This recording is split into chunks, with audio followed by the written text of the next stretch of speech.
Good morning, everyone. Hello, welcome to Salty Sweet Games. I am the aforementioned Salty. And I'm Sweet.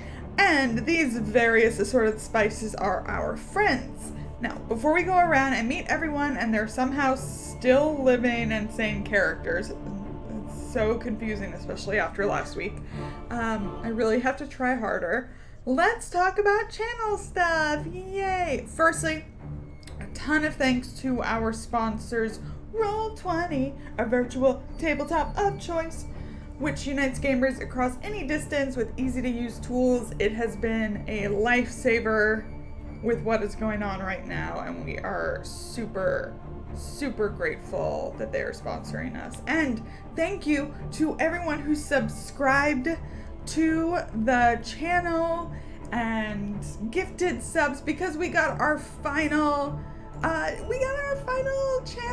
emote, and it's super duper exciting. You can press X for doubt, but I guess it's like press pretzel for doubt. That works. Yeah, it works. Also, we need to wake up Streamlabs. Yeah, I'm doing thinking it. about it. Cool, thanks. I saw it. I was like, well, I was desperately navigating. But thank you all so much. I mean, would not exist without you, and y'all voted on it, and Doubt won, and he's so cute. Go send some love to @Zaranesca on Twitter, please. Oh, okay, merch. We have some on Redbubble if you want it. If there are links in chat, we will. I'm a mad genius. Also, this is really important for today. There are donation options below that can seriously impact the game. You can use bits or our Streamlabs tip jar. If you click on the image, it'll take you right there. Listen, they might be fine, but they might not be, but there are some really fun things in that Eldritch gift table, and I think everybody wants an Eldritch gift. Personally, I would love that. That sounds great. Kienna and I pay for everything here at Salty Sweet Games, out of pocket, the art, everything, the emotes, obviously, all that comes from us, and so these donations exclusively go toward channel upkeep. Last time, no, you guys, y'all. Who are we? I don't know who you are. Let's start. Doesn't Kienna. even matter. It doesn't even matter. Kienna, who are you and who are you playing? It doesn't matter because you're all about to die. Wow. So rude. It's the prologue, Lauren. How dare. Yeah, obviously I'm Kienna. I'm one half of the channel, but today I am playing Irene Blackwell, who is having a time. She's our resident forger, good with a gun, piecing things together as we go. So this will be interesting. She's super totally equipped to be ruin delving. Yep. Yeah. Super equipped. Yeah, you belong here. It's very obvious. Allie. Hey everybody, it's Allison. I play Ganymede Graves, adventure scientist, who is one of my favorite characters I've ever played.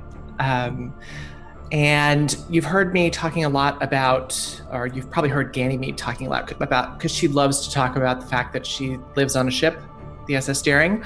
I am throwing up in Twitter as we speak some background information that I put together on the Daring, including some pictures and maybe some deck plans and some other cool stuff that I spend way too much time doing. But if you're interested, check it out. Follow me on Twitter there. Ganymede is like, on one hand, she's in her element. She is in the middle of a ruin and she's an archaeologist. But she's also thinking to herself, and she's likely to say very soon, this is not archaeology. This is some weird, I don't even know what this is, but she's a little bit put out by the whole thing, I think. We'll see. Perfect. I can't wait to see what she does. Oh my gosh. Thank you. What do we Mal. get? Thank What do we you, get? Sphinx. What do we get? We'll get to the donos after everything. But damn. Presents. Presents. Present. Summer, who are you playing, and who are you? What's your deal? What's your whole thing? 2 advantages for me. Wow, hi, I am Summer. You may or may not remember me because I know it was so long ago, but I was not here last week. I use she, her pronouns, and I am playing one Mr. Charles Rapp, goes by Charlie, who uses he, him pronouns. And he's, I think, having a breakdown or like some kind of... He's not okay right now, but you know what? He's going to quickly recover, as we will shortly see. And then we'll have no problems for the rest of his life, I think. His very short life. Sure. The rest of his very long, extensive wildlife. What else? He talks to ghosts. That's all you need to know. Excellent. Tommy, my friend. My good friend. Hi, sorry I'm looking so confused. I just realized that my computer thought it was still running Monster Hunter in the background for some reason, even though it's not on. So my computer's been like a little slower. It looked like we're running so Monster. like, now you're aren't like, we? and I was like, Yeah, what? I was like, it's just like, why is it still running in the background? I turned it off last night. Madness. Anyways, hi. Computer problems aside and fixed. I'm Tommy. I play Zebulon Claiborne Montgomery III, our absolutely unqualified to be here boy, our 17-year-old who was just here on spring vacation boy, who is now, I mean, even I don't know, like just somehow involved in this, absolutely thinking all these people are now crazy. Could have told Ganymede that this was some demon bullshit a long time ago. Has been telling Ganymede this is some demon bullshit a long time ago. And I am praying that he makes it out of this alive somehow and not super too traumatized. I think that's absolutely possible. I do. I mean, I believe in him. I believe in you, Tommy. There's a lot of belief going around. It's great. Did that sound genuine? Good. Last thing, we here at Salty Sweet Games use safety tools, lines, veils, X and O cards, stars and wishes, and content warnings, because while the characters are going to be put through hell, and we are playing Pulp Cthulhu, the players are here to have fun, and they are our priority. Without further ado, recap time. Charlie was overcome by the, for lack of a better word, vibes emanating from the ruins. So he stayed behind to regain his composure. From above, the rest of our party witnessed De Mendoza climb the pyramid and vomit up a thick liquid into a crack in the surface of the structure. He climbed down out of sight, and the investigator started exploring. Fortunately, Irene spied a cracked stone slab before Ganymede could plummet through it. It was this close. Yay. Larkin, Zebulon, and Ganymede set about removing this broken slab and discovered a chimney shaft below, and Ganymede was able to identify it was like a whole network of chimneys. Now, while Larkin was distracted with this, Irene and Jackson Elias made their way to the top of the pyramid to look at the crack more closely. Irene dropped a pencil eraser down it, and the entire plateau shook. Larkin left to find rope for their descent and to check on Charlie. While he was gone, the group followed a set of footprints to a pit where bloat flies buzzed overhead. The pit was full of dead bodies, all of them emaciated. And there was also an entryway, like a carved out door, close-ish to the top of this pit, you know. So the group discussed it and decided to get ahead of Larkin and waded through the charnel pit and then slid almost 100 feet to the pyramid tunnels below, the walls of which were lined in the same gold as the band Zebulon so tightly grips now. But first, I think we're gonna check on Charlie. That seems like the right thing to do, and I'm sure that Charlie's fine. So Also, everybody can roll on the Eldritch Gifts table. Oh. Ooh. Well, I'll do that first. How's that? You'll find it in your macros, everybody. Yeah. Oh! Oh. Okay. Nice. Oh my god. I love the table. Give me the things that I that's need and I right. want. Okay, so we have 2 people who have gained additional luck. Kienna, I will Second, right? talk to you about the pocket watch later. Yep. It may come into play. I mean, it says what it says. It says what it says. And Allie, draw a card from Charlie's deck. I will draw this for you. I don't think that's in the thing, right? No, I don't think it is. Okay. Oh, I that's got so you. exciting. That's, I can't believe somebody rolled the watch. I put it at, like, the least likely thing to roll. It's awesome.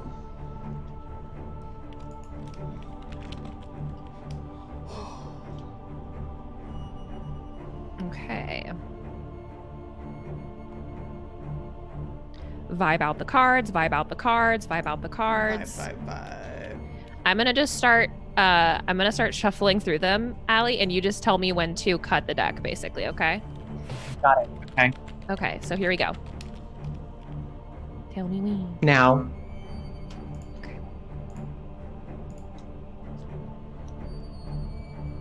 You drew the 6 of Cups. Let me pull up my description. I did not expect this to happen first thing Me today. neither. And it is not inverted. Good. This is gonna kind of. This yeah, is lovely yeah. for you. I can't This cup symbolizes a revisiting of the past, childhood memories, innocence, and joy. Do with that what you will, Lauren. Revisiting of memories sounds scary, honestly, to me. Yeah. Yeah, and Ganymede has a few, mostly very happy childhood memories. There are a few that are decidedly not happy. I'm sure Yeah. Lauren will pick any of those, though. Why would I? I'm not picking. You'll see. Sweet. This is so cool. Yeah, I love it. Yeah, but if you want a description of, I am using the Raider White deck, Awesome. the original Raider White tarot pack. But basically, the description of this card is: in the 6 of Cups, a young boy leans down and passes a cup filled with flowers to a younger girl. The girl looks up to the boy with love and respect as he offers flowers to her. Love, harmony, and cooperation, all key elements of the 6 of Cups, shine through this gentle act. The young girl also represents childhood memories. In the background, an older man walks away in the distance, as if to say, you no longer need to worry about adult issues. Just enjoy the moment of being young, innocent, and free again. The children also appear to be standing in the courtyard of a large home, symbolizing comfort, safety, and security. In the foreground stand 4 more cups filled with flowers, and a 5th cup sits on a pedestal behind the boy. It's auspicious. I love it. It's beautiful. Wow. There you have it. It is, yeah. It's a gorgeous card. I know exactly what to do with it. So Good. So, Charlie. Yes. It's not been very long, maybe a little less than half an hour. If there were any, like, commotion at all, you would definitely be able to hear it carry down from the sounds. There have been no screams, no, like, crashing. However, at this moment, the ground begins to shake. Can I know obviously, like, I didn't really do an actual vibe check, but can I vibe check? Yeah. Okay, I will. Vibe checks. Success. Awesome. What are you just sussing out for more knowledge of this place? Is it? Yeah, so this is pretty much whenever Charlie is quote unquote vibe checking, he's reaching out to the dead, basically. Yeah. He's always reaching out to things that were the spirits that have been or linger in that area and then moved through. I think he can generally get a sense of things that, even if there's not something there, things that have been there, or like kind of past experiences, like the energy that is tied to a place. But most specifically, he's always looking for warnings from beyond, basically. Kind of that's generally what he's looking for, especially when he's going into a quote unquote like dangerous or sacred place. Well, the first thing that happens is it's almost like a chorus of moaning that you can hear far away for now, but obviously there was, I mean, it's not the happy kind of moaning. It sounds painful, but that the people who made it didn't have much energy. And as this starts to fill your head, almost like it's like trapped between your skull, the ground is shaking, and from the tall grass where you left him, you see the dead farmer sit up. Oh, good. And that's exactly what I wanted. Does he look at me or in my direction, or is he moving towards something specific? He's not moving. He just seems to sit. Yeah, I think Charlie looks over at him, and he's just looking at him.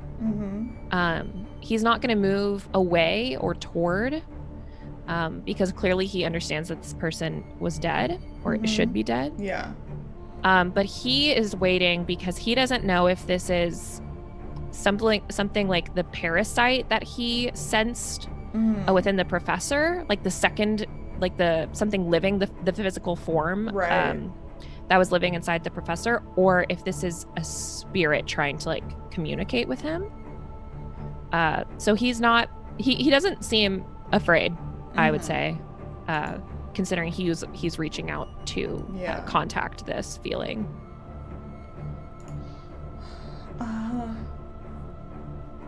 The farmer looks maybe in his late 30s.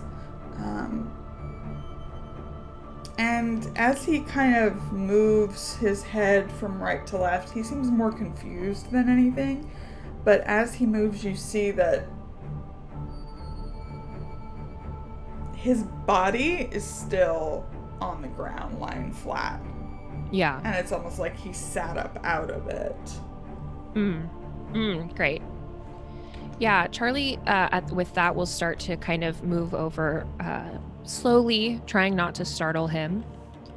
And I think he says, "Do you know where you are?" You speak Spanish, and that's all this man speaks. And if he looked local, then Charlie would probably say so in Spanish. Yeah.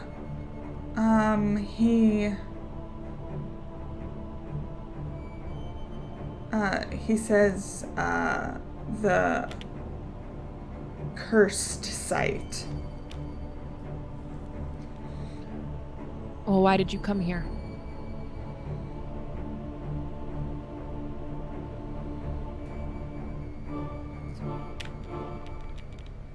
I was passing by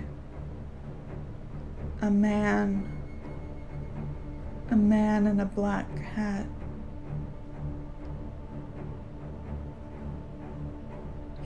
I thought he needed help.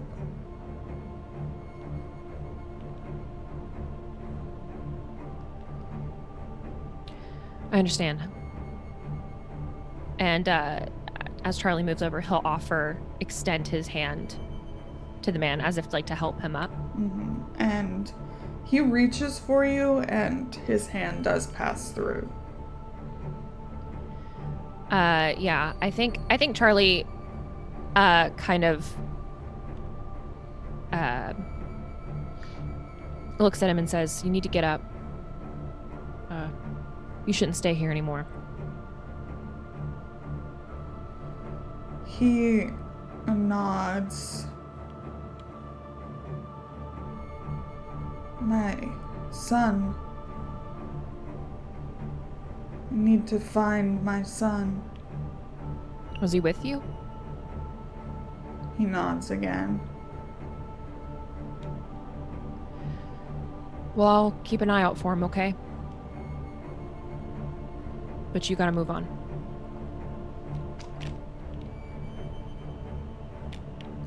He nods again and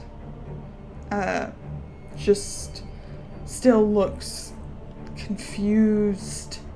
And at this moment, you see Larkin whistling descend from the direction that the others went up. Hello, Mr. Rapp. Hope you are feeling better. He just holds up a finger to him, like, shut up. Like, give me a second. But he's not taking his eyes off of the man. The apparition stands again out of his body and looks at you again. My son, his name is Domingo. And what is yours? Julio. Well, I'll find him for you, Julio.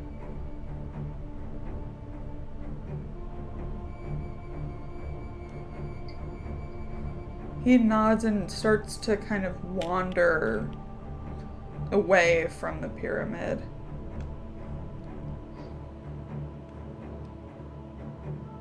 You lose sight of him in the grass. Yeah.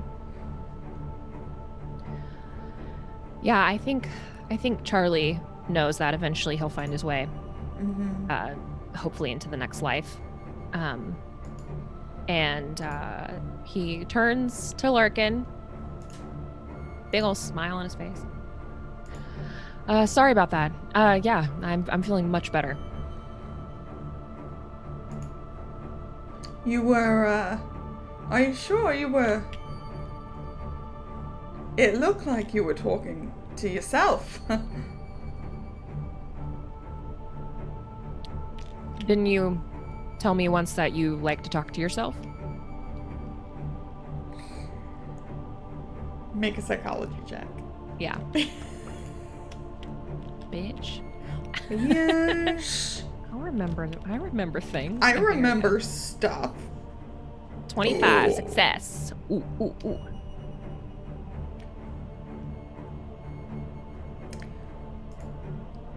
The smile that he gives you and the eyes that are in his head right now, for again, it's very brief, but there is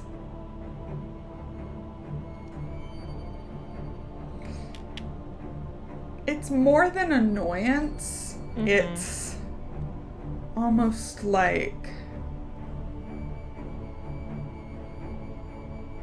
it's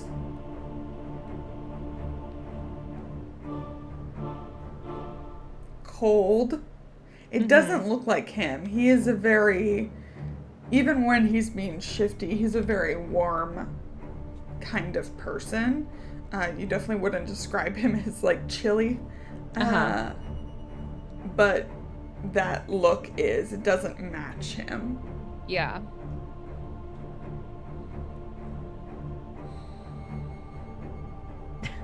Just smiling. Like, didn't you say that shit one time? Remember?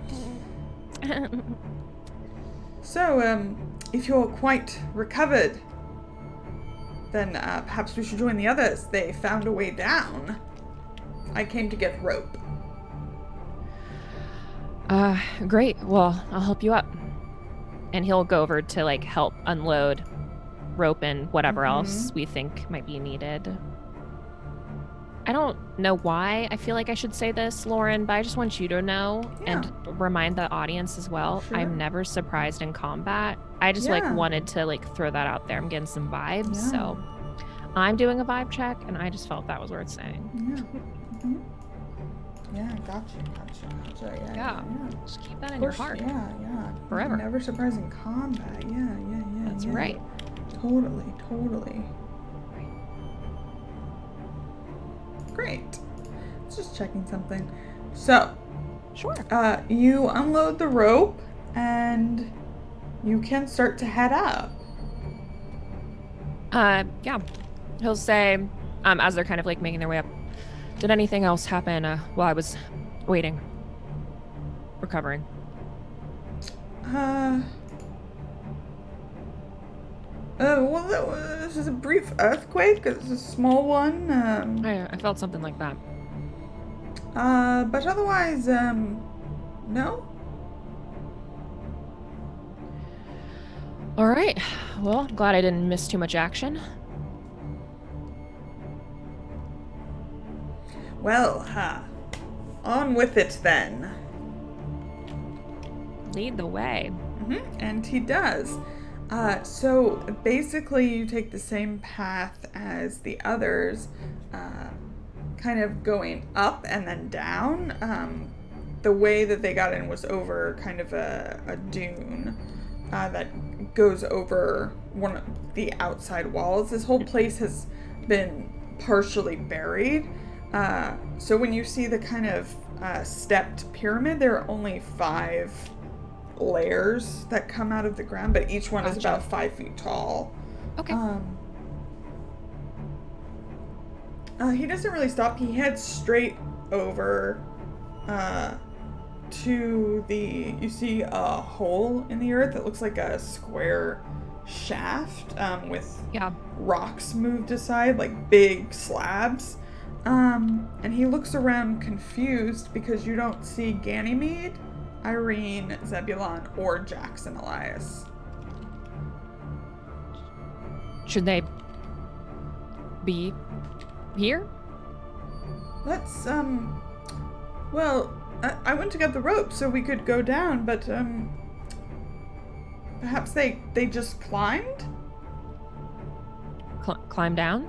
Yeah, it's only, 15 feet, and they are, young Master Zebulon is decently strong. Perhaps Miss Graves too. Perhaps they just went down ahead to make sure it is safe. Sure. Well, I mean, is this like a sandy area? Like, what's the earth texture? Can I see footsteps potentially of like where they might have gone to? Make a spot hidden roll because things kind of shifted. You know, it's very windy. I mean, you still hear that whistling. Extreme success. You do see footprints. Larkin hasn't particularly noticed, or if he has, not telling you, but you see footprints from this area headed to the south toward what looks like another opening in the ground. Do I see... Tommy! Shit, our footsteps!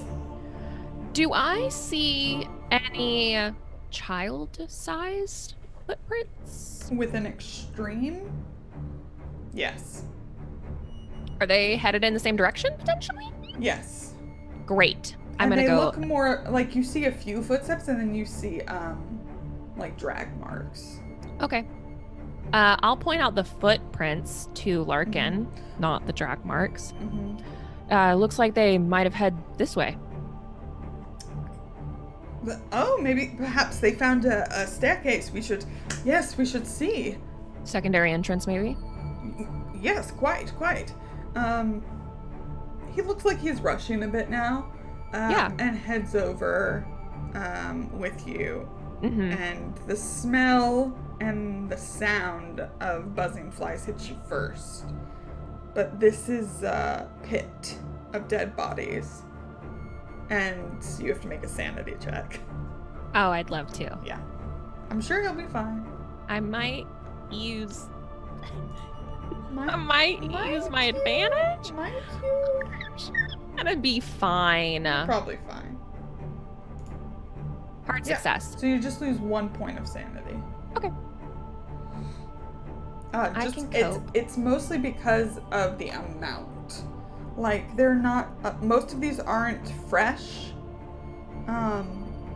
They're dried out.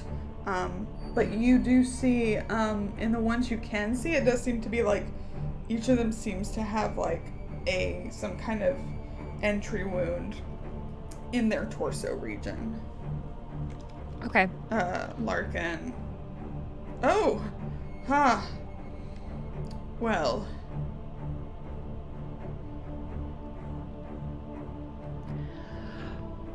So we should keep looking for them.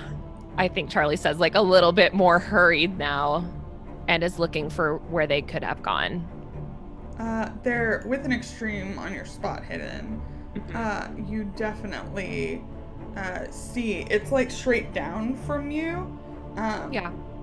A large cutout entryway that's partially obscured by the bodies, but obviously some of them have been a little pushed aside. Yeah. I think Charlie is going, in his mind, why the fuck did they go down there? Yeah, like that's a great 18 times question. in his head. Mm-hmm. And is like, I can't wait to yell at them later for going the fuck down there.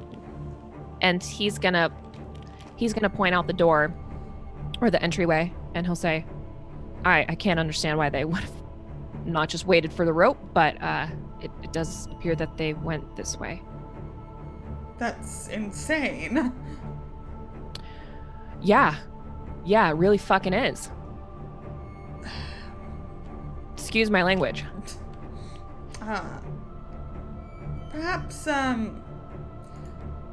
Perhaps we should do the original plan, and if all this is connected, as Miss Graves said, we will run into them without having to go down there. He's looking at the bodies. He's looking at the fucking rope that they have. He's just like, well, what if it's not connected? There was a minor earthquake, like you said. It could have easily separated tunnels. There could have been cave-ins. This place is old. That's true. It didn't seem like a very substantial quake. I just Trust me, I do not like the idea of this any more than you do. But I think the fastest way to find them is to follow directly after them. all right. And I think Charlie reaches into like his back pocket and pulls out a handkerchief to kind of like tie it over his face to help with the smell as much, and starts to carefully head down that way. And he'll help Larkin too, considering he's a frail guy. Yeah, so and very possibly frail. using the rope whenever it would be, helpful. Yeah. So this entryway, it's angled. It's not like a straight drop or anything. Yeah.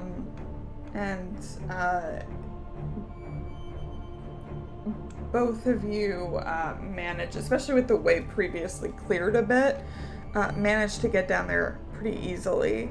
Great. It's a long way. It's almost 100 feet, and you are moving downward. And you arrive at the bottom. It's very dark, obviously. I'm sure you have like a lighter at the very least. And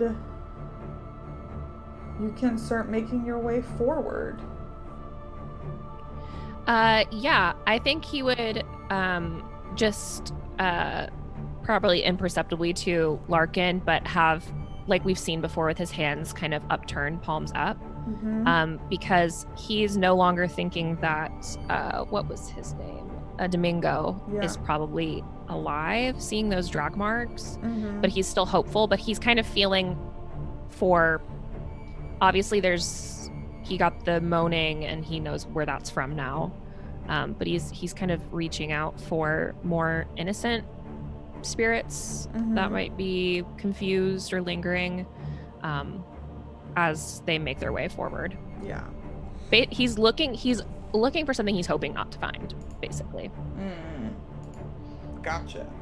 Yeah. Well, there's that, and we need to know what you hear. And to know what you hear, we have to go over to our friends. Oh. Because I don't know what you hear yet. Ganymede, Irene, Zebulon, and Jackson Elias, you have entered the chamber. Kind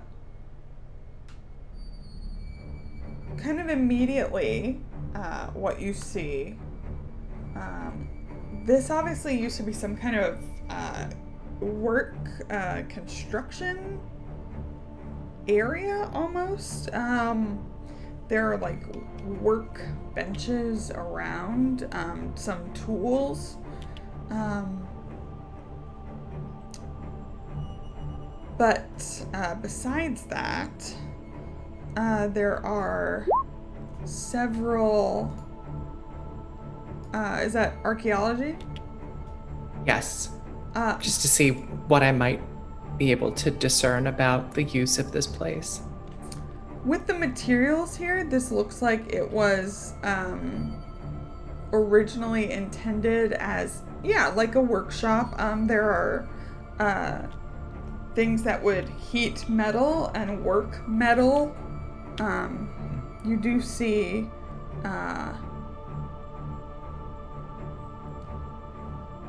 there's like it's pretty wide, and you see some gold glinting off of the lights you're using, like almost like a pile of valuables. Further in, this, from what you can discern, this was probably where they like worked the bands of gold that you saw along the wall. But all of this comes to you very rapidly, because the other thing you see are several figures sleeping on the ground.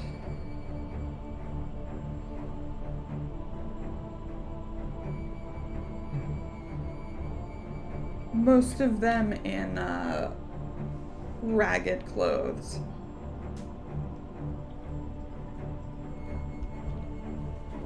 As soon as Ganymede notices these figures, her hand goes up to the others behind her. And she turns toward them, being very careful not to sort of scuffle her feet in the ground as she does. And she just goes, and then she points back to them.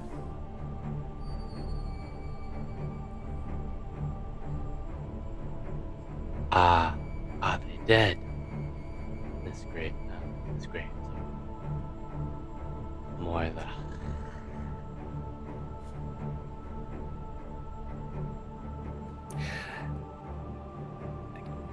Ganymede takes a slow breath, and you've probably been traveling together enough at this point, Zebulon, to know that just by even whispering, she's very annoyed with you in this moment.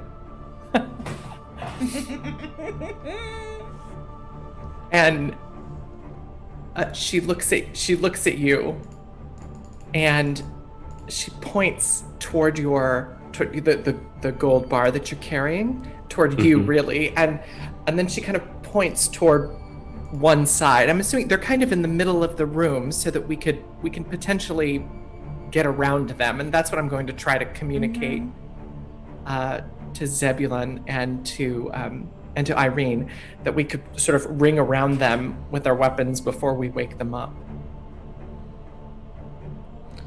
Yeah.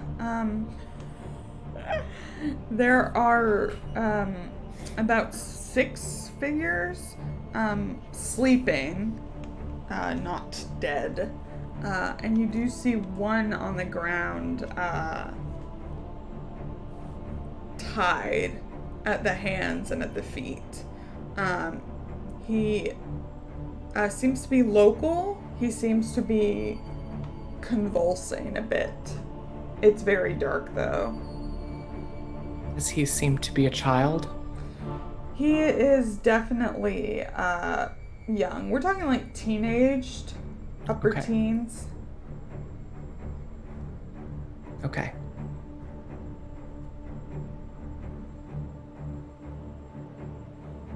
And he's tied up.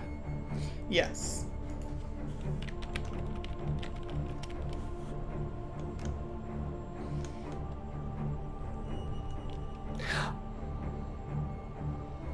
Zeb, Irene, are you able to discern what it is that I'm suggesting that we do just by my hand signals here? I think so. I think it's pretty obvious. Like, Yeah. go around. And I think Irene Yeah. had even, like, kind of, like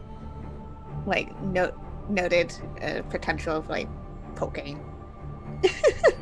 Poking And one of Zeb- them with the gold barb. And Zeb plays football, so we have some hand signals. So Yeah, right. Good. gets the idea. Zeb is going to. Zeb is looking at Ganymede, looking at the pathway, looking at Irene, looking at Mr. Elias, looking back at Ganymede, pointing at himself, looking at the at the pathway. Does Ganymede want Zeb to go first with the gold bar? Is that? Well, I think that once we're kind of in position, and Ganymede is going to try to stay between this group of people laying on the ground and the entrance to the chamber. She's imagines at least that she's the most heavily armed, so she's going to be kind of blocking the door. I think. Yeah, I think as soon as everyone is more or less in position, she's going to have her weapon at the ready, of course. But I think she'll, yeah. So once everybody's in position, Ganymede she says aloud, well, hello. What have we here? And if she starts to see them stirring, she'll be like, no, don't get up. Wait, now you were just getting angry at me for speaking, and now you're speaking. What? Make up your mind, Miss Graves. We're surprising them, Zebulon. We're surprising them. So, you see some of the figures kind of lazily start to stir. I will say there's a little light in here. It's just very dim. Some of them start to stir. You see now they look very gaunt, like could cut yourselves on those cheekbones. Oh, everybody gets an advantage. Thank you, Staffin. Yes, thank you. Thank you. Thank you. I can't believe this. No, there's no point in trying to escape. We have you quite surrounded and we're very well armed. They almost look sickly, like they're weak. And they all start to, like, slowly, you see them, like, waking up. You do not see De Mendoza among them, but the teenager, the one who is, like, convulsing, opens his eyes, and they're pleading with you. He, like, holds out his hands. and make a spot hidden, everybody. While this is happening, I think Zebulon, I don't think that these are. I hope they're not. But I think that is a hostage, Miss Graves.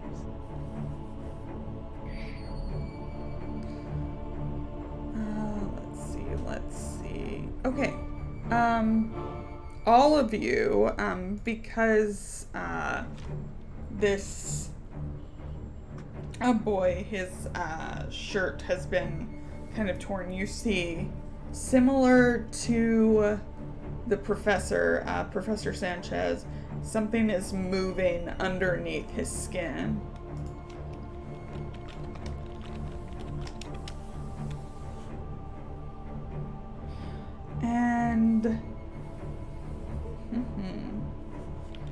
And Ganymede is at the ready. She's her plan here is that if she can, we obviously have them at a disadvantage.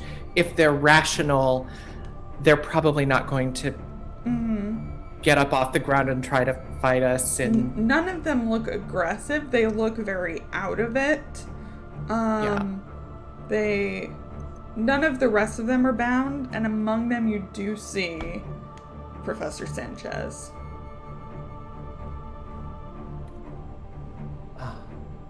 And then you hear footsteps from farther back in the room as a black-hatted figure rounds one of these piles of coins, jewelry, watches, artifacts.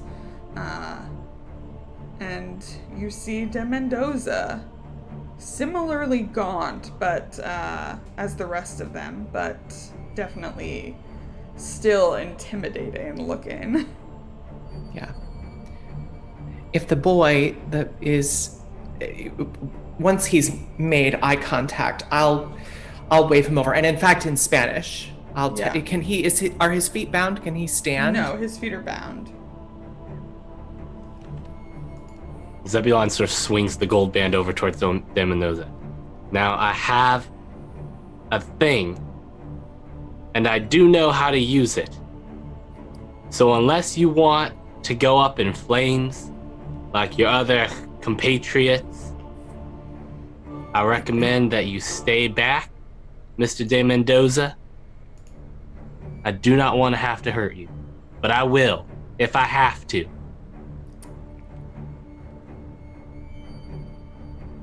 For the first time, you see De Mendoza smile. It's not a nice smile.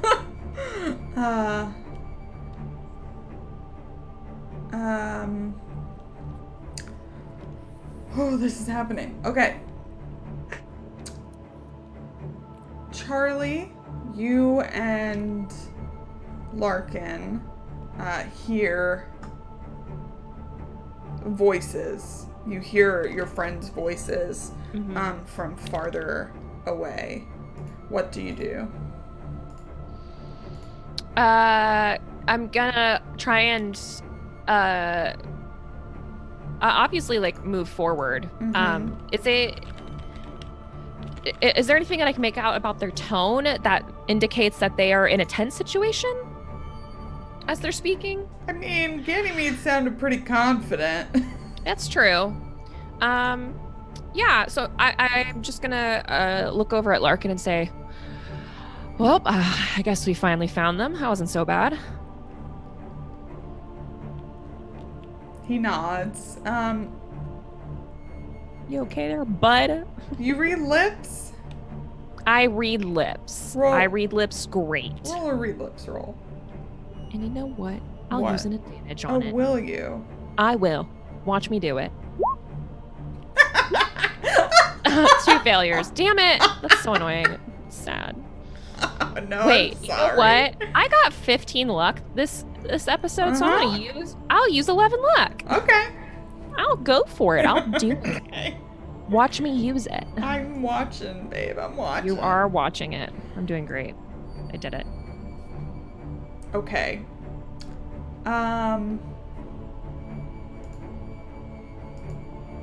Tell me what those lips say. You don't recognize what... I don't think you recognize... It definitely seems to be in another language. Though you see... It's almost like he's whispering under his breath. But your name is in there. Yeah. It's very, very rapid. Not like he's particularly reacting to anything that you're saying. Yeah. I'm gonna do something. Okay, you can do Something something so smart. and then I'm gonna do something. Well, okay, but you can't surprise me here if you're gonna attack me, ma'am. Yes, you cannot be surprised in combat. That's why you're going first. I'm gonna reach out and I'm gonna put my hand on this guy and I'm gonna exorcise him. I'm sorry, what? I've seen it. I'm gonna exorcise him. I'm going to get the demon that's living in him out of him. Lauren. You can't hide demons from me or from Tommy. So I'll do it. Tell me what to do. Okay. Make I'll a roll power me. check. Sure, I'll do it. And I'll use an advantage. Here I go. Success, extreme success. Okay. I've got to do something. Get out, demon. Hey, demons, it's me, your boy.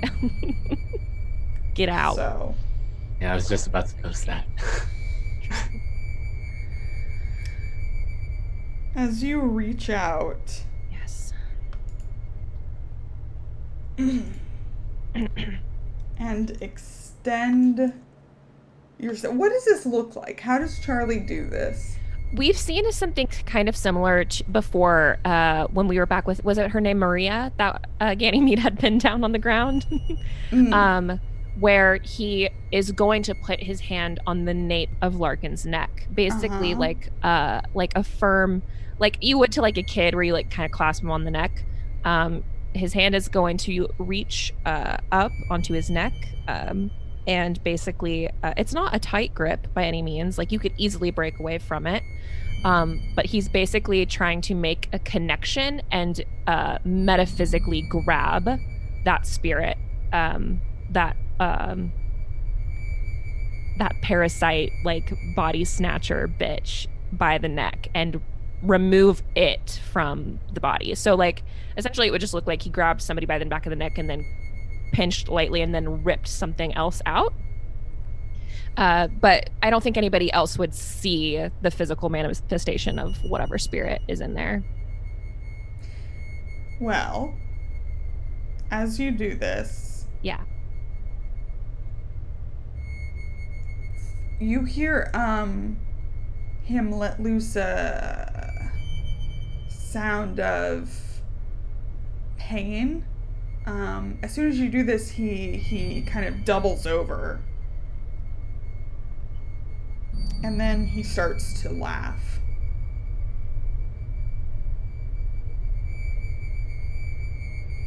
And then he straightens up, kind of fixes, he's not facing you at this moment. You see him kind of fix his jacket, and then he turns around and his eyes are void.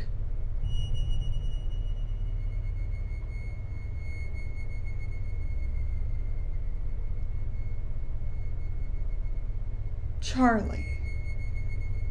Charlie, Charlie, Charlie.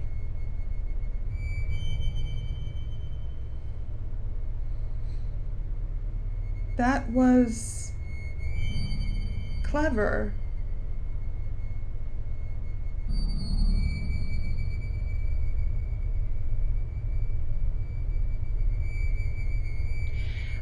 Charlie is staring at obviously no longer Larkin, correct? This voice is like not Larkin's at all. Is this, Lauren, is this the same vibe that I got from that force that pushed me back out of Maria? Like, is it the same entity? Does it feel the same? Because I heard laughing in Maria's head, too. Mm-hmm. Yes. Okay. He looks at this being. So what's your real name? I have many. Well, give me the one that you like the best.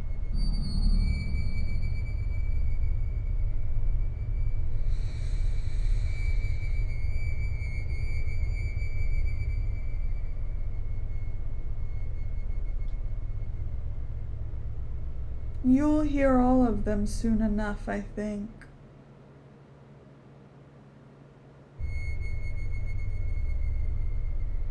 Would you like to see something? Oh, I guess it depends on what that is.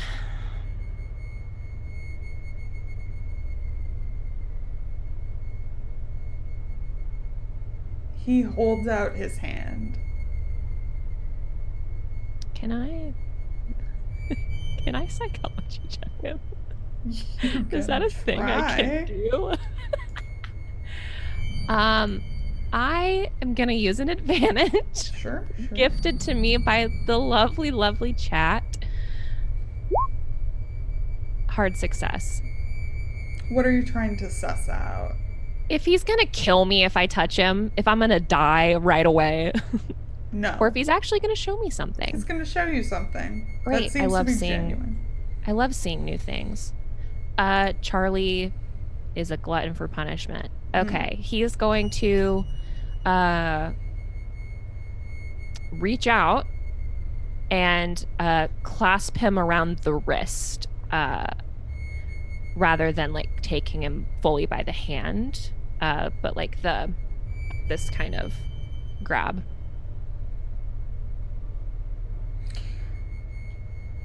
For reasons. You're soaring above the pyramid. Okay. And you shoot down. You see that long crack that goes diagonally across its surface. You travel downward, even lower than you are, within the pyramid now. You see a seething, semi-fluid mass of rotten, congealed white matter. It writhes restlessly, folding in on itself, with bubbles of putrescence forming constantly on its iridescent surface. You see nodules of its flesh break off and crawl across the mass like worms, and then those are reabsorbed. The bottom of this area is filled with maggots and husks. You see adult flies buzzing in the air. You can smell it. Make a constitution check. Will do. I'll use an advantage. Why not? Why not? Hard success. So hard success. Okay. Well, I'm sorry you I will tell you need an extreme for this. Great. If you would like to use 7 points of luck. Sure. I'd Okay. love to. So you managed to continue standing. And now I need you to make a sanity check. I'd also love to do that, and This I is a will big use one. an advantage. Okay. It's fine, everyone. It's fine, everyone. Don't worry about it, everybody. Okay, here we go. Where is it? Oh my god. Extreme Nice. success. So you lose 5 sanity, Great. which is a temporary insanity. Okay. And I think you can play this however you want. How that manifests is completely up to you. Okay. But you are back. The vision leaves you. Mm-hmm. And you're standing in front of Larkin. Of course, it's not Larkin. Yeah. And he chuckles. Here they call me El Padre de los Gusanos.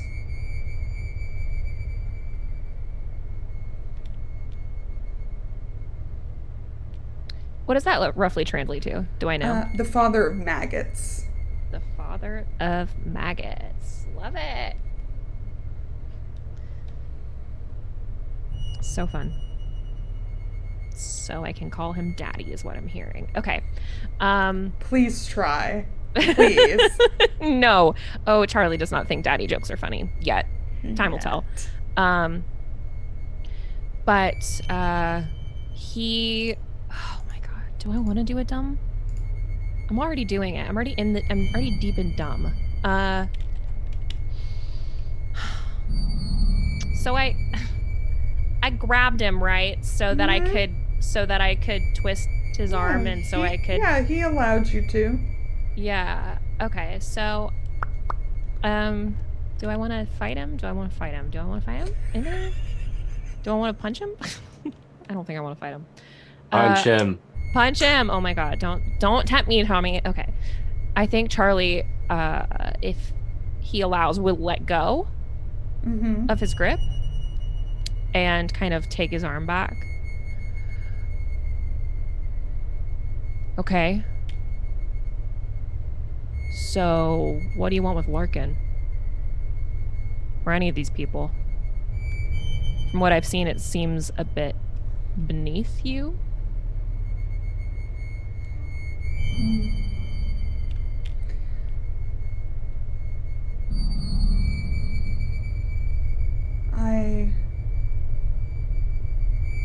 In fact, everything is above me at the moment.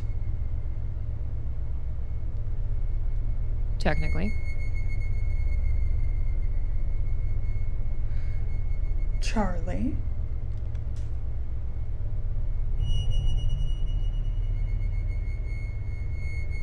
You can turn around. You can walk away.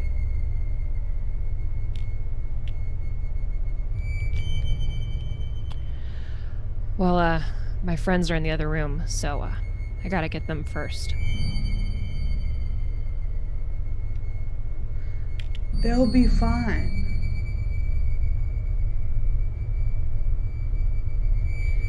I don't know that you and I have the same definitions of fine. I can make it so that they walk away from this unscathed.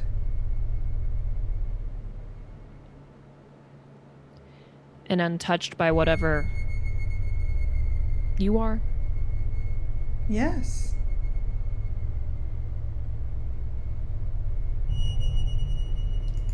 I would like to read this motherfucker again. Sure. How many advantages do I have left? I don't got know. one left. Sure. I'll use it. Great. Success. Yeah. Okay.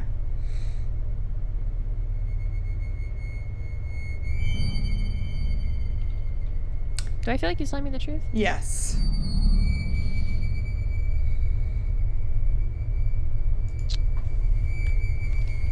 Well then, let me go get him. I need something from them first. And what's that?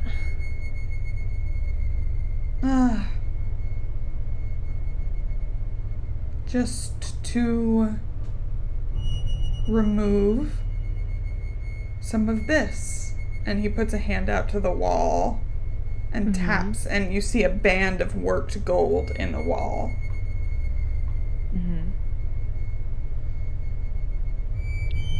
Oh, you mean you need them to excavate the pyramid for you? Doesn't have to be much.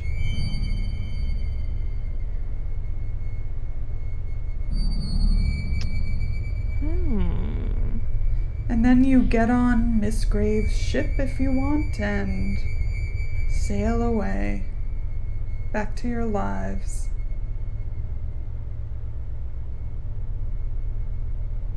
So, in and out of character, this doesn't sound too bad. No. Charlie is, he doesn't like this. He doesn't like this thing. He doesn't like Papa. He does not like the father of maggots. But he does feel like going with what he's asking will be way easier than not doing that. And he says, so you're just gonna ask them like this? No offense to you or the eye thing, but doesn't give the best signals. I didn't plan on showing this part of myself. That was courtesy of you.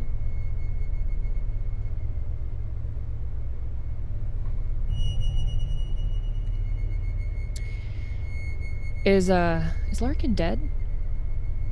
Not yet.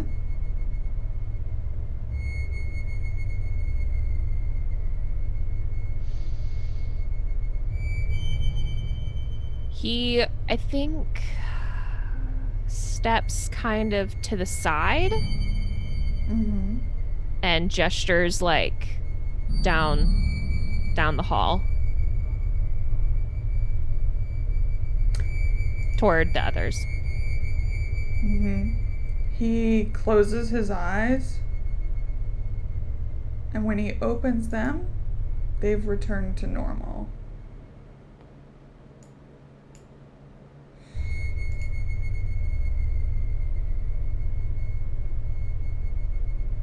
And he starts walking with you if you're going to walk. Yeah, he is. God, I'm just trying not to be stupid, everybody. I love being dumb. I love being dumb. Do I do it? Should I just be dumb? Up to you. I know. Damn it. I'm out of advantages. Or else I think I would be dumb, but the odds are not in my favor. What? To be He dumb. looks very physically weak. I know he does. But I also too am not good at fighting, so It's fine. I'm just gonna walk with this guy. We're just gonna go into the other room where I'm sure nothing bad is happening in there, right?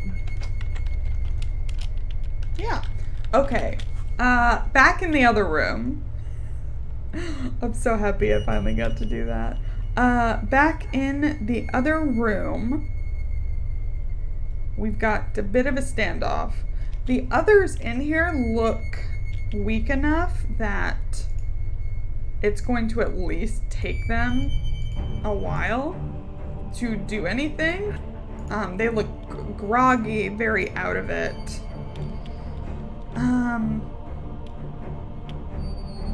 But De Mendoza is still there. What are y'all gonna do?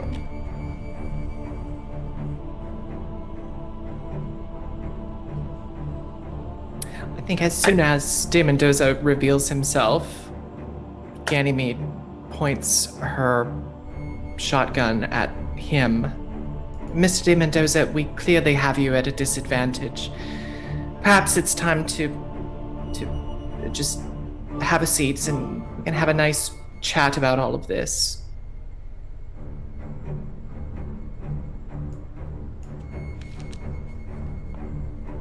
Make an intimidation check. Or persuasion if you want. Not charm.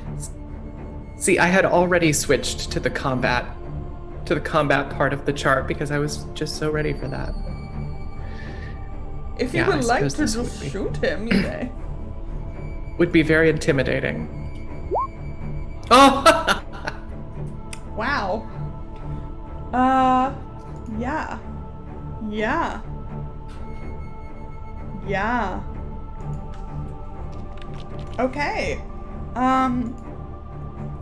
I think he doesn't necessarily look like he's like, he doesn't give it away at first, but seeing everyone here looks like they're in a weakened condition, and putting kind of the pieces together, you think maybe all of them have similarly recently, just to put it out there. Even he has. He looks much gaunter than usual. And he says in Spanish, "What would you like to talk about?"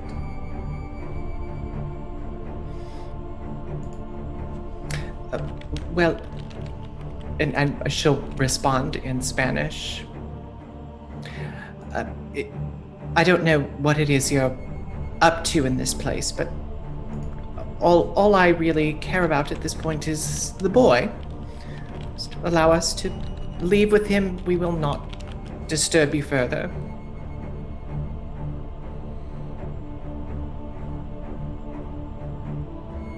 The door is behind you.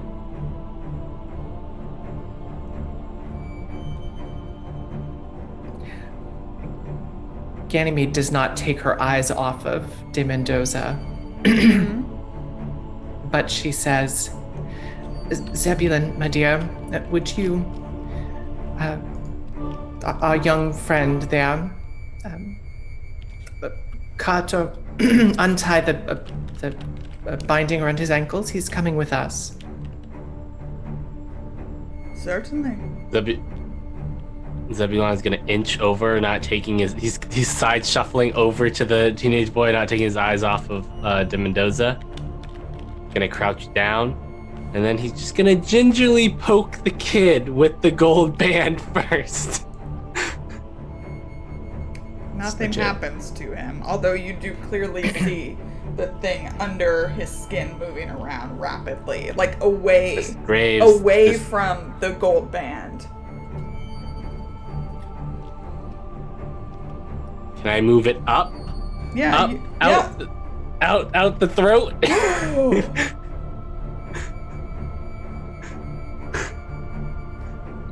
That is a lovely idea. That's fucking brilliant. Yes, you can do it. And as I'm gonna kill this kid. No. This kid is gonna die. As you do it, you see a white, maybe this long, maggot with pincers.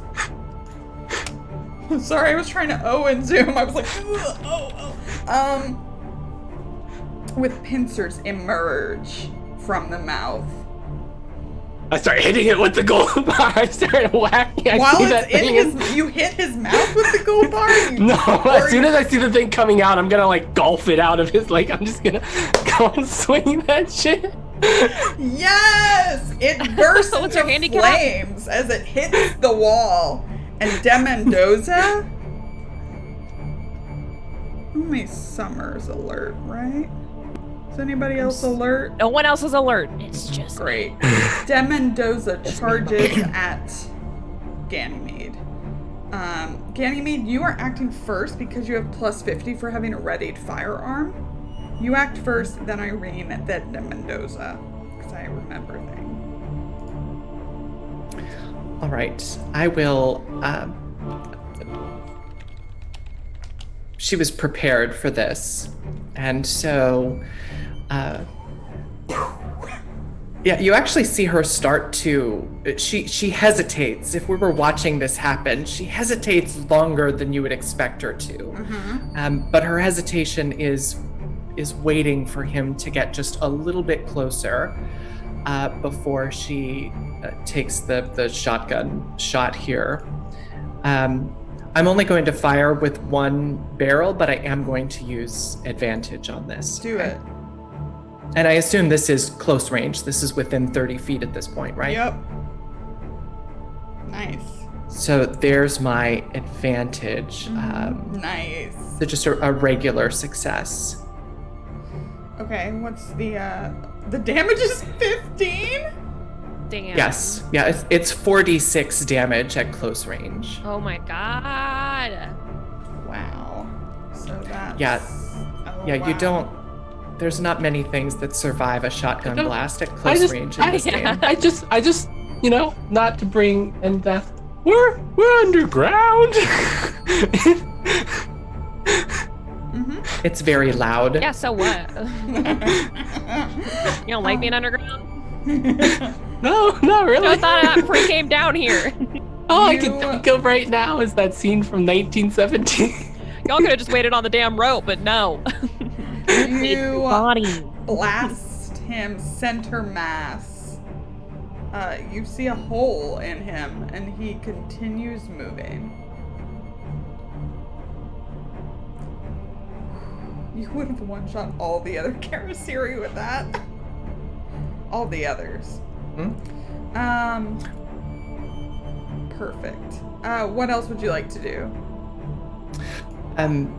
Well, if he's still coming at me, I'm going to...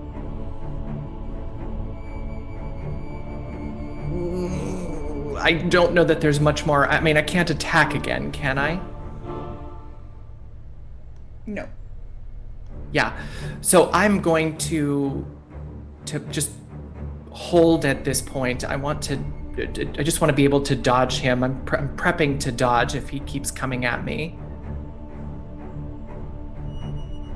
Okay, yep. Very surprised that he is still on his feet after. It is surprising, isn't it? Irene. I'm not surprised because I know you, but Ganymede is surprised. Irene. You're muted. Irene pulling out her handgun and Sure. absolutely shooting De Mendoza. Do it. I would love for you to do it. I'm using an advantage, because I have them. No. Critical success, motherfucker! So that's 8 plus an additional D8. So that's max fucking damage on that. I'm dying to hear what this looks like because that's so badass. Wait, how much extra damage? It's a full D8. It's a full 8 on top. So it's 16 total. Where do you shoot him? In the head.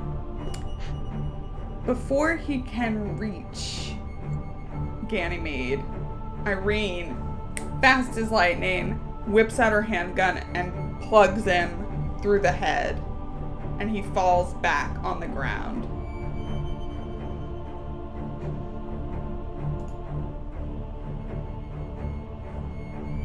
Irene Devin's has, yeah. Irene, No, go ahead.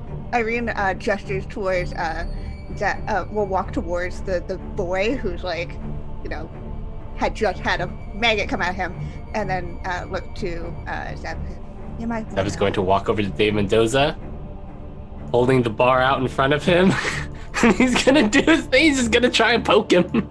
He's just gonna try and poke him. Right before you go to do it, you see his eyes open again. And as you touch him with the gold bar, he bursts into flames. Oh yeah. Dear Lord, please forgive me for what I'm about to do. And just... Yeah. Is there any screaming or is it just flame? Oh, there's screaming. Oh God. Oh dear Lord, dear Lord. This is... Miss Graves, I did not sign up for this! So, the others are cowering. You see them start to move, try to run, try to hide. Professor Sanchez, you see him with them. They kind of go, some of them go farther back in the room, some of them try to get around you. None of them are attacking after that. Jackson Alliance looks at Irene. I said, God damn, girl! Irene is too busy helping up the boy. Yeah. Yeah. to really acknowledge it, but she'll. Yeah. You can see the tip of her ears are blushing a little. So, at this point, hearing the gunshots, Charlie, I'm sure y'all stepped it up, and you arrive to, you see figures like run by you into like the left hand side at this kind of fork, that you arrive at, and you see your friends. You see flame. You smell smoke underground. You look above and you can see the chimney shaft that opened down into this area. Great. What does my new friend do? What's he up to? Larkin, I guess. Your daddy? My daddy. What's my dad up to? My new dad.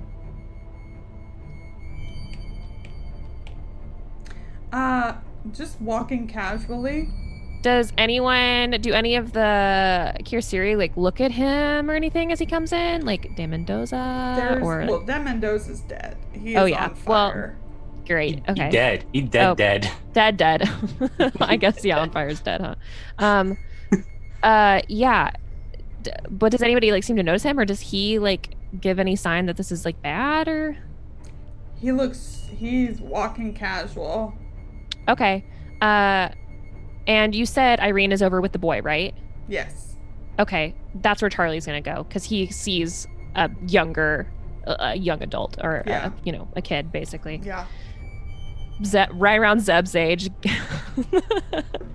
He's gonna head over there, and like it's so like he just appears. Irene, like Charlie's just suddenly here. Here I am. Oh, Charlie, help me up. Help him up. Yeah, and he'll help get the boy up. Is your name Domingo? He says in Spanish. Sí. Your dad sent me to find you. He looks super confused at that. Yeah. This kid barely looks like he's holding it together. He has like wrapped his arms around Irene, and it's just, practically catatonic. Yeah, I'm gonna pick him up. Yeah. So I'll just start walking with him back the way we came. Mm-hmm. Obviously there's the shaft, but I don't think that that's going to be easy to get him out, especially with everything that's going on. Yeah. Is Professor Sanchez still on the ground, or is he? He is. Miss Graves, should I do the thing with Mr. Sanchez too?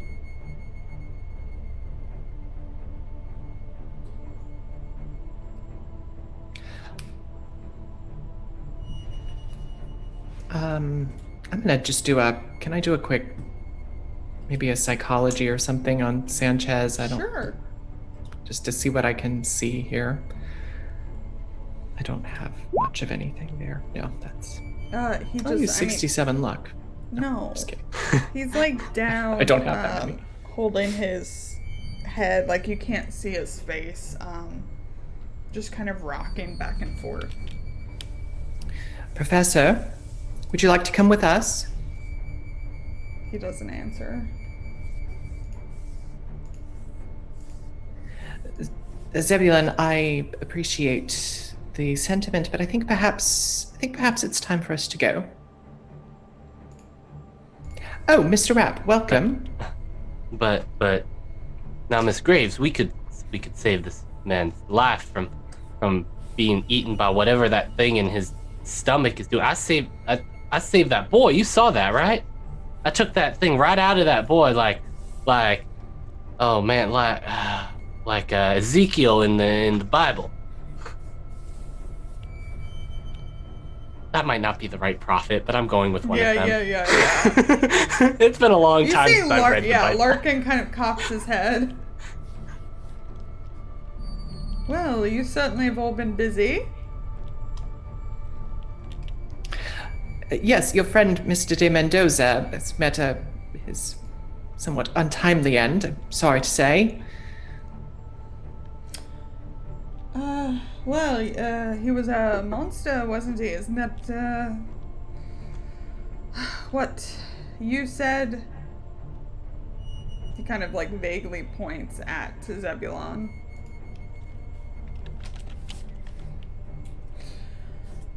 Well, fortunately, since opening the shaft, I'm sure the smoke will exit through there, and we can, it is a chimney after all, as you said, Miss Graves, so we can continue. The other people seem to have exited. Oh, wait, have they? They're gone? Besides Professor Sanchez, most of them, there's maybe, one person still hiding, but a lot of them, ran and seemed to run kind of for the exit that y'all came through. Okay. Oh. Okay. Oh, that changes things just a little bit then. I think Zeb is going to slowly approach Professor Sanchez. Mm-hmm. All right, now, Professor, now I can fix you. I can make you better. I suspect this is rather unpleasant for you initially. But I think you'd prefer this to whatever it is that's inside of you. And Zeb is gonna try to do the same thing.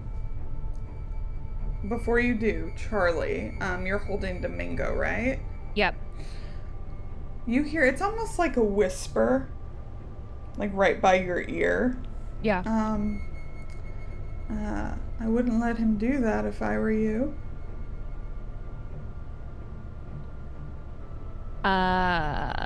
Whose voice is it? The voice that you heard from Larkin. Yeah. Speaking about Zeb, right? Mm-hmm. Yeah. Charlie kind of speaks up and says, we should get out of here. We can't. What? We don't now, really Mr. have Rapp, time to waste. We can't just let Professor Sanchez die down here. We can. I don't think That would be as good as killing him ourselves. Well, if everything follows, I think if you touch him with that band, you may kill him. Well, he is... I'm fairly certain at this point he is dead one way or the other if I don't. So, it's either a chance at being saved or a chance at some mercy.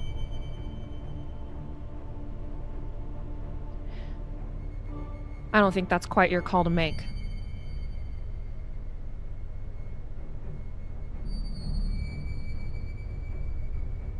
Now, I may not have asked to come on this, whatever this is. I think Zeb stands at his full height at this point, and he's a decently sized boy. He's over 6 feet tall. He's a little chunky. Chunky boy. He's big. He plays football. He hits pretty hard. Yeah. Now, I understand that you may think that I don't understand, and I don't understand everything that's going on here. But what I do understand is that I took something out of that boy with this here band, and now I'm gonna do the same with Mr. Sanchez. It wasn't the same thing. Well, I don't know that. We don't know that about Professor Sanchez. And if you kill him, you're willing to live with that? As I said, he is dead one way or another.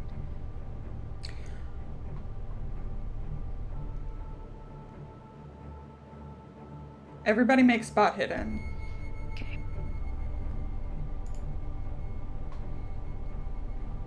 I'm gonna use an advantage. Oh, damn! I'll use 4 points of luck. Okay. Hard success. Okay. Irene and Zebulon. Irene, do you read lips? I don't think I have that skill, no. Okay. Oh, you're not gonna ask Zebulon if he reads lips or not? I don't think you do. I use 4 points of luck to be a success, by the way. Regular success? Yeah. Okay. Oh, I guess Irene got extreme. Oh, damn. Zebulon, or first, Irene. You see Larkin's lips move pretty subtly, and rapidly. That's it. But you don't hear anything. Yeah, suspicious. All right. And Zebulon, I need you to make a power check. I'm gonna use my last luck on that. Unless someone else, I mean advantage, sorry. Mm-hmm. Unless someone has some advantages for me.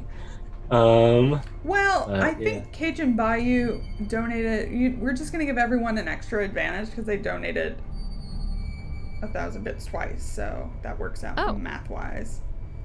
Okay. I know who they are. They're fine with it. It's fine. It's fine. Oh my god! What? Oh my god!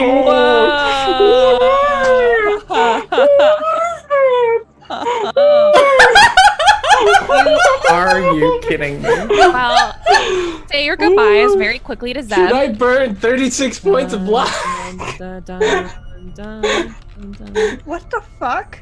That's wild. That's how much success? How much luck do you have? I have 75 points right now, so I don't need. This isn't certain death. If it were certain death, I would. Yeah. I also I think I have to let this happen because this is apparently what's happening. I think this is what wants to happen. I wasn't gonna. Oh my god. Okay. Zebulon, as you're all kind of going back and forth about this, stops moving. His jaw goes slack. He does not speak. He does not move. He is frozen.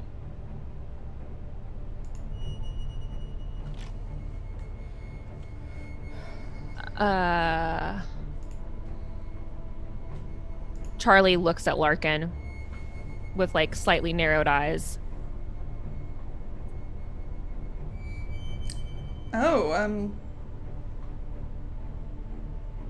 Master Zebulon. Anything else? Well, maybe he has been, he's religious or something, isn't he? Maybe he's been struck by the dubious morality of his choices so far. As soon as Ganymede notices, and it may not be until Larkin says his name, she just leaps forward and grabs him by the back of his collar, by the scruff of his neck, and starts to pull him out of the room. He is very difficult to move. He is a big guy, and it's like he's almost glued in place. Oh, okay. Zebulon, if she can't get his attention just by saying his name a couple of times, I'm gonna just straight up slap his face, trying to break him out of whatever trance he's in. I'm assuming this is some kind of traumatic response, right?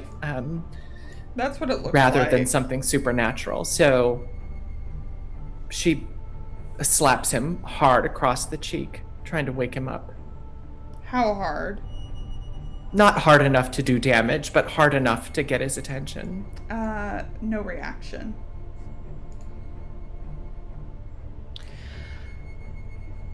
We can carry him out too. And yes. Charlie kind of like shifts the weight of Domingo and starts headed for the entrance, basically. Yes, Mr. Larkin. Irene, perhaps you could give me a hand. Of course, I can try. We know Irene's buff. Yeah.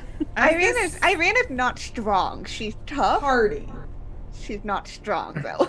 As this exchange happens, Irene, I'm going to say you're the one who notices this. Okay. Jackson Elias pulls out his fucking gun and points Yeah, I it know. at Larkin. Oh yeah, I fucking knew that was coming because Yeah. like Irene was about to turn to Jackson Elias when Larkin was not here to be like that was.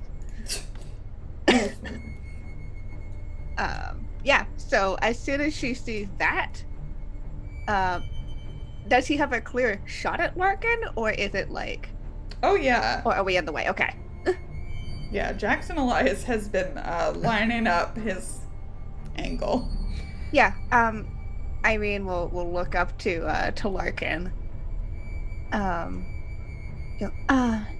Shall we go? Oh, she's distracting him. That's the point of this conversation happening right now. Mm-hmm. Shall we reconvene upstairs then and go from there? I'm not sure what the next appropriate steps are after all of this. Certainly, Miss Blackwell. Yes. Now that everyone's gone, I'm sure we'll have free run of the place. That was Larkin? Yep. Yeah. Now, Ganymede completely missed. She did not see the whispering under the breath Yeah. or any of that. So she still has no idea that there's anything beyond the suspicion she already had, right? Yeah. Mr. Larkin, I believe this expedition is at its end. This is not... And she's not one to be emotional, but now that Zeb is something's wrong with Zeb, she's starting to get emotional. This is not what I signed up for. It's time for us to leave. He's in my care, and I think she could probably carry him a little ways. She is not. Yeah. She's a big girl and she's strong. So if I need to strength check that, I'm happy to do it. But No, Miss Graves, you see, it's not over yet.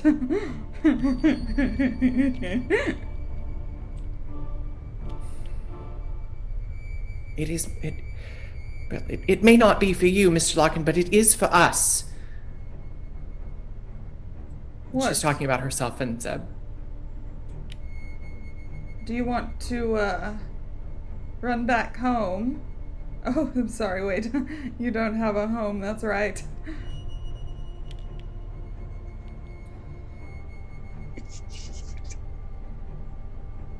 I would say run home and clutch your mother's skirts, but you don't have one of those either. Ganymede is not laughing. She's become very quiet and very quietly angry. And she's going to try to fireman's carry Zeb at this point if she can. Sure. Do you want to know what happened to them? Mr. Larkin, I am sure that you have no idea what happened to my parents. No one does. No, And Augustus Larkin certainly doesn't know. Have you gone mad, sir? She's beginning to move toward the door, if she can. Yeah, you can start moving Zebulon. I know Charlie has Domingo. He turns back to Irene. Miss Blackwell. Yes, Mr. Larkin. You have something in your eye. And at that moment, Jackson Elias fires his gun, clipping Larkin in the shoulder.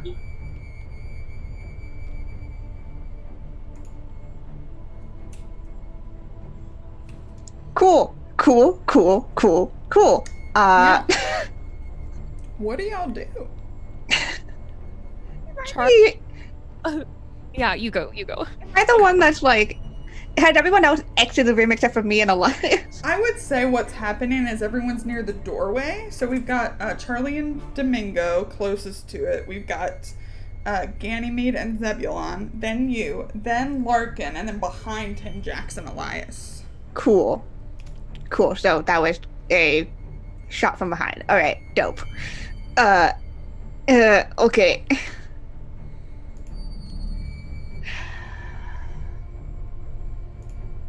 Irene has her hand on her gun. Sure. I mean, I don't think she really put it away because of everything that happened. Mm-hmm. She's not pointing at him yet, but she is very prepared to do so. Yeah. Babylon's gonna be a statue. Yeah. Show me your best statue pose. God, it's gorgeous. I wish I could just take a picture of it and just leave it there for you. So, you see Larkin, he doubles over for a moment and then cracks his neck and stands up. You know, I never did like you, Jackson. I think I might kill you one day.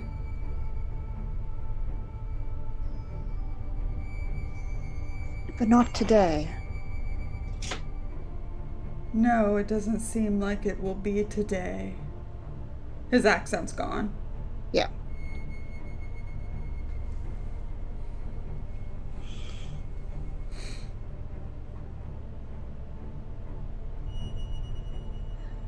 So is this to be an execution?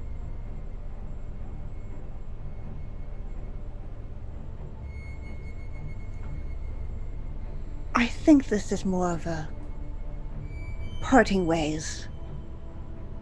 If you don't mind. Mr. Larkin?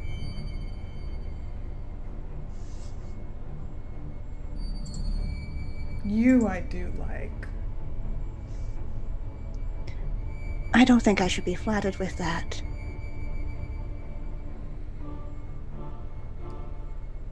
Charlie has turned back at this point to look at Ganymede and like nods urgently towards the door. I think he's very clearly worried about the two children that they're carrying. Sure. Basically. In this moment, as Larkin straightens himself out, he kind of closes his eyes and breathes out, and then the walls and the ground begin to shake. You hear shifting from the way you came, and Charlie, since you're the closest to be able to see down toward where you came in, the shaft of light that was kind of coming down that way is blotted out. He curses under his breath and kind of turns back towards Larkin and says, "Didn't you want your gold?" Yes. Yes, that's right. Would you like to do the honors, Charlie? Well, as far as I see it, there's no more way out. He points up.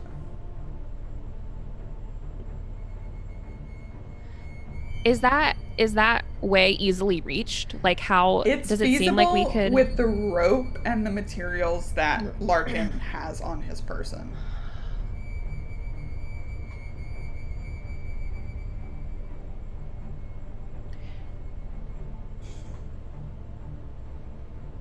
You scratch our back, we'll scratch yours. Hand over the rope. He drops it next to him. Irene, could you pick that up? Yeah, Ganymede Irene. is. Yeah, go ahead. Irene goes to the rope. That's all. Mm-hmm. Ganymede is she's like spitting mad at this point and still more or less oblivious to what's actually happening with him. Yeah. Is that all this has been about for you? Gold. People have died, Mr. Larkin. My friend is badly traumatized. You are truly the worst sort of grave robber. He, I.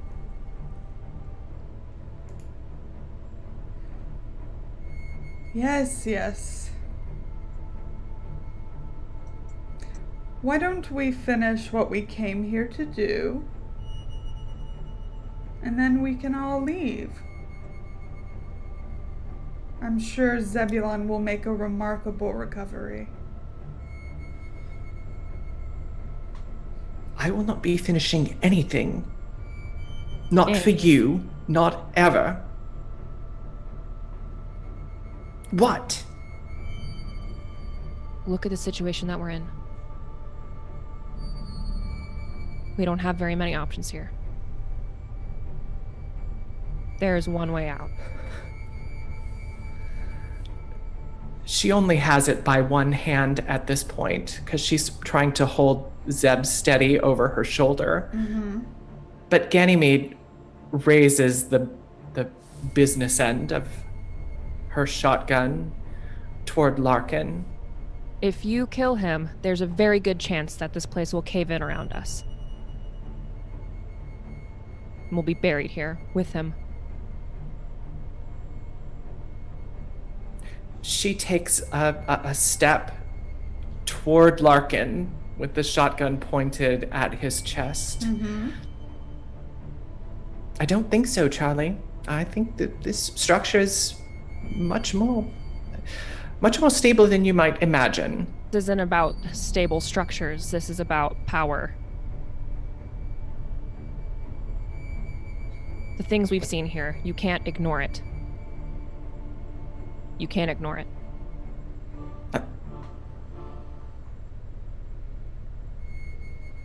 She's looking Larkin in the eyes. We will be going now, Mr. Larkin.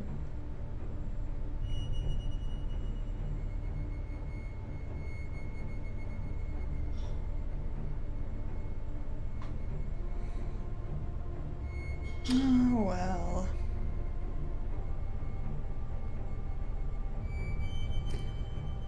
I thought to have handled this peacefully.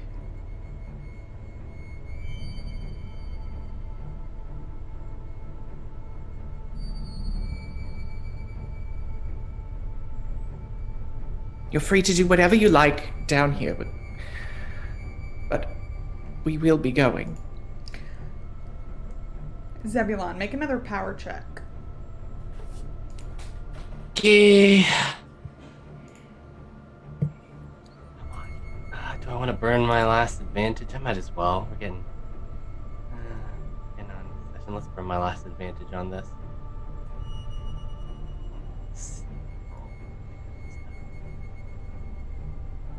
Hey, opposite direction. What the heck is that? What is this? What is this? Roll game? 20. Roll 20. Give us a roll 20. Take it. What is roll 20? What is this? Czar. Zebulon, you snap out of it. You can move, you can speak. You might have drooled a little, but you're okay. Did I notice time had passed? You're in a different position. You're not where Well, you like- were. Yeah. But did it feel like for me that time had passed, or does it feel like I'm just continuing the moment that I was in before I froze? Okay. Yep. Now and now I'm gonna, and he looks around. Miss Graves, why am I over your shoulder? As soon as I realized he started to regain consciousness, I sort of dropped my shoulder to let him slide off. I'm doing the best that I can to keep my gun pointed at Larkin. Why am I was over there. Professor, why am I over here now? And why am I not aware of having been? We were just bidding Mr. Larkin a fond farewell, Zebulon.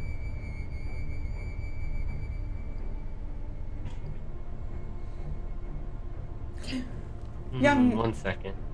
Mm-hmm. The air is very tense. Yeah.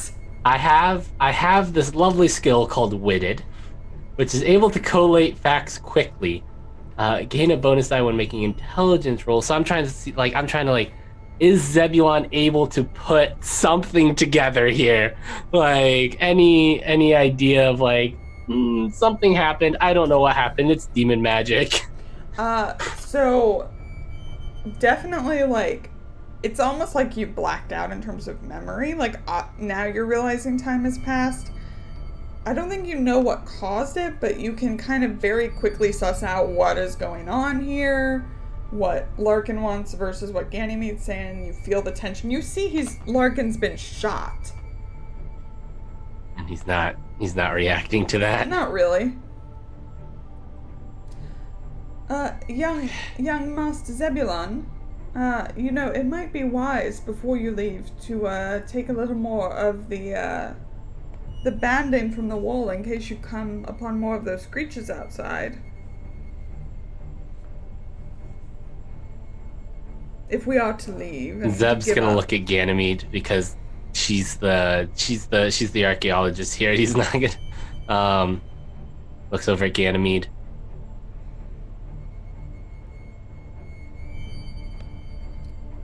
Ganymede just slowly shakes her head. She's not taking her eyes off Larkin. It was obviously very effective. Nah, I mean, see, my daddy has always said, greed is the worst kind of sin that you can have, Mr. Larkin. And I think taking any more gold would be a little bit greedy. I do say so myself.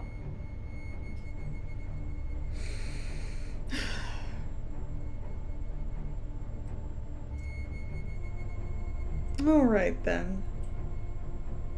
Larkin lunges toward Ganymede. She's ready for it and Yep. has a round in the chamber. Yep. Are you gonna shoot him? Nope. I'm using advantage. Oh, are you?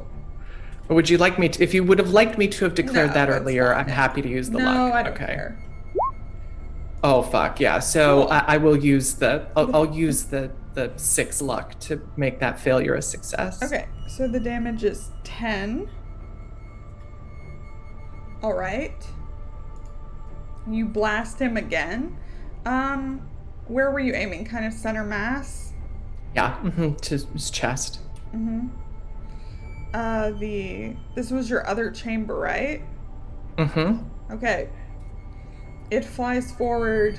It hits him. He staggers. He drops to his knees.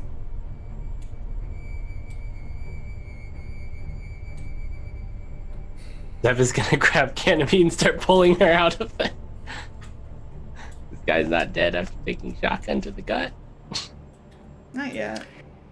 Yeah, Charlie's looking up towards the only exit. And Irene has a rope, right? Yep. Is Larkin between us and the The hole. hole? Yeah. Yeah, I mean, it's basically above where he is. You see blood pouring out of this wound, and he looks from Ganymede back to Irene. She's crying right now.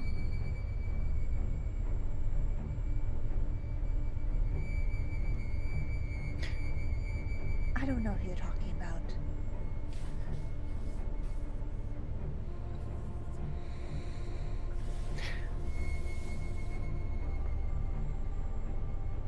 Well, finish it. If that was a reaction to his lunge. So I have action here. Sure. He doesn't seem to be fighting. Do I need to make a roll to get the rope up there? What do I need to do? Basically, I mean, y'all came with stuff to climb, so... Yeah, with it'd the be- shot, he's moving even faster, like Yeah. Charlie is, because he Yeah. genuinely is scared of getting trapped in here Yeah. if this guy dies. It would be a throw roll. Okay, I don't throw, but whatever. Let's find out if I do. I don't. If I'll he's use an advantage. I throw it. I throw so good. I throw it amazing. It's the grappling hook. It sticks in. You have a rope that goes up. Yep. And I'm gonna start figuring the fuck out how to get this kid out. Charlie is not waiting to see what happens. Okay. If he's just sitting there on his knees and he's just said, finish it. Ganymede was on the edge of losing it. At this point, she's seeing him take the shot and just take it. I think she loses it. And I think she just runs forward with the axe end of her shotgun boarding axe and raises it over her head to bury it in his skull. Yeah. And she's screaming as she goes.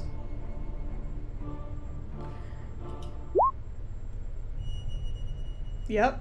That will do it. As you plunge that side into his head, he laughs and laughs and laughs until it turns into a gurgling, and finally he falls to the ground.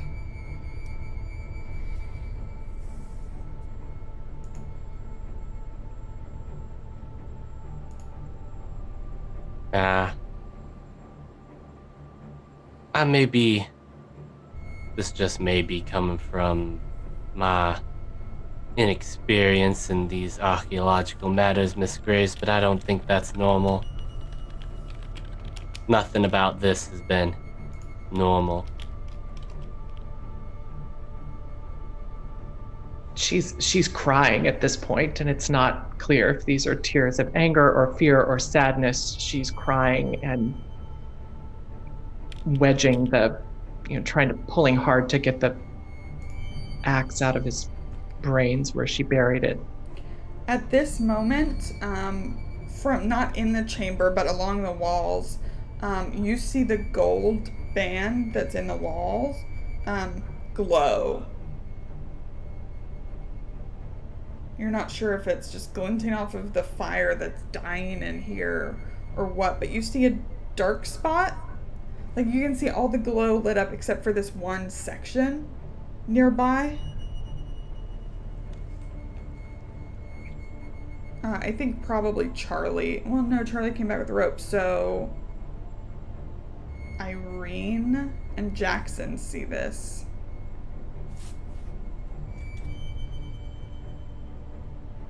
Zeb. Yes, Miss Blackwell? I believe I found where the gold band belongs.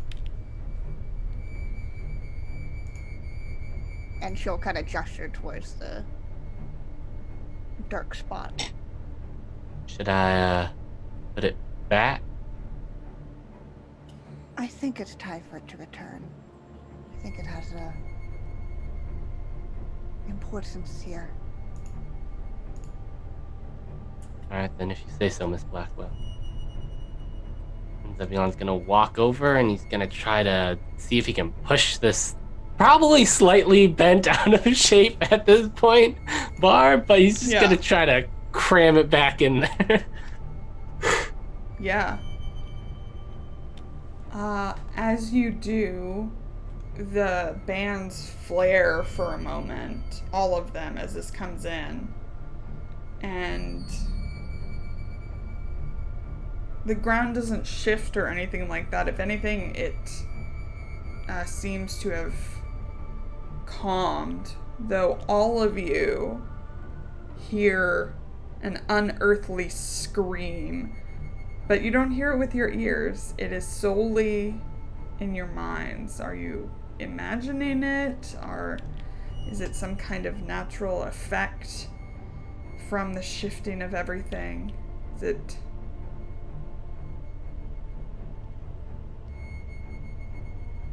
But something seems to have changed.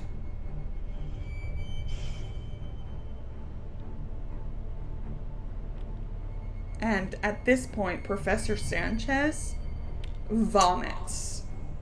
And you see one of those maggots leave his body from the mouth and into flames. If it didn't burst into flames, I was going to curb stomp it. Ganymede, if I've seen this, I run over toward him to give him a hand up. As I do, number one, on the way, I'm reloading my shotgun. But number two, you'd mentioned that there was some kind of a pile of the artifacts or maybe more mundane valuables or something. If I'm getting closer to those, I just want to take a look before we go. Yeah, a lot of it, I mean, it seems to be from different times. This looks like stuff that maybe was from the Care Series victims. I mean, okay. A lot of the Care Series were conquistadors looking for gold. So that seems to have stayed with them. But none of this is like, it's not the same as the gold bands in the walls. Okay. Is there anything in the room, even, shards of pottery or anything like that? Just as I'm with a very quick look, looks as though it may be something that's connected to the origin of this pyramid. Yeah. Before we leave. Okay. As I'm, getting him, I want to get him over to the chimney and to the rope, but if there's anything like that I can see, I'll want to pick it up and carry it. Take it with for research and cataloging. Zeb will grab the other side of Professor Sanchez, loop his arm underneath his, and help you carry him. And all of you are able to climb the rope back up to the surface. And if you like, you can get on your pack animals and leave this place.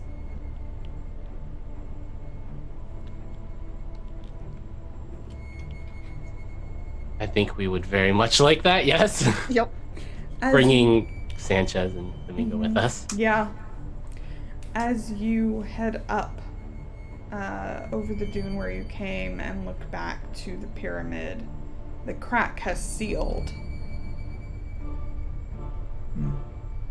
And that's where we're going to end our session today and our time in Peru. We may touch on the end of it next week, but yeah, that happened. Wow. So, let's go around and talk to everyone. Let's start with Tommy.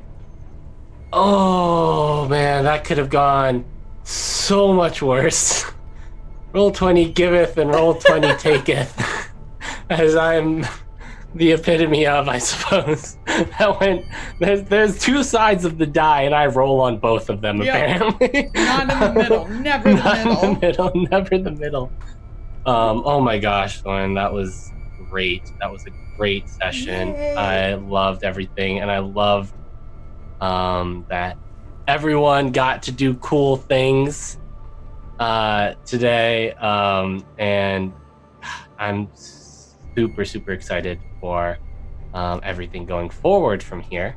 But because oh boy, this is gonna have a real effect on Zebulon growing up. Yeah. So yeah, we'll see what effect that has on him next time. But yes, I am at Imperator Pengu on the Twitter sphere. I do tabletop RPG stuff on the interwebs, along with some video editing, like the intro for this show. Other than here on Saturday mornings, you can find me over on Friday afternoons at 6 p.m. Eastern now. Time is weird. Daylight savings is the worst. 6 p.m. Eastern over on Encounter Roleplay, playing Haunting of Seawall Orphanage, a Jonathan Fry original game that is Stephen King meets Cthulhu. Lovecraft. There we go. I keep forgetting Lovecraft. And it's fun. It's horrifying. It's just a lot of horror for me between Friday and Saturdays. Sure. And other than that, if you play Animal Crossing, hit me up. I'm doing stuff on Animal Crossing. I like helping people out. So, yeah. Awesome.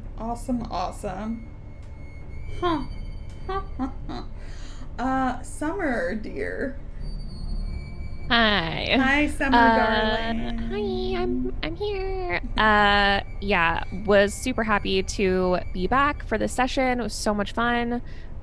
These people are amazing, so go follow them and watch all the content that they produce.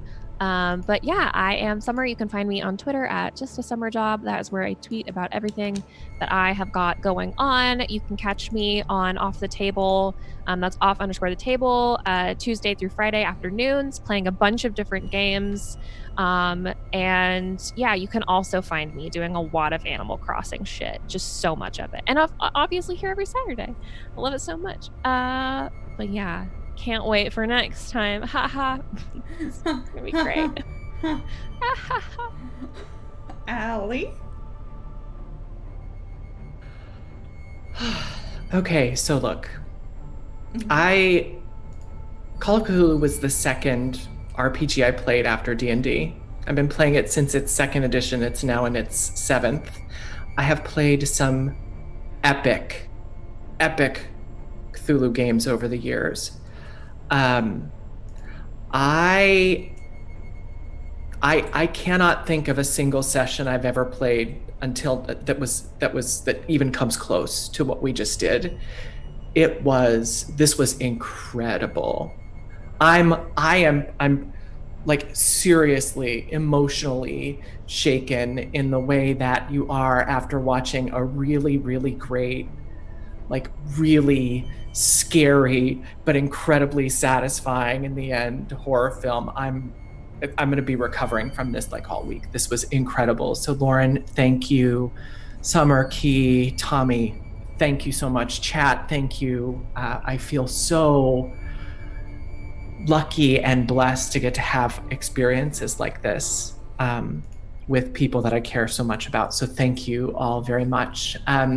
You can find me, of course, on Twitter at Allison Robinson with 2 L's and a Y. All the stuff that I have going on, you can read about there, including getting to slide ever so gingerly back into the DM's chair here on Salty Sweet Games in just a few weeks. For some D&D 5e in Strange Invasion, Assault on the Barrier Peaks. Those of you that have been around D&D for a while, those Barrier Peaks may sound familiar to you. We're kind of taking a look back to a classic D&D adventure.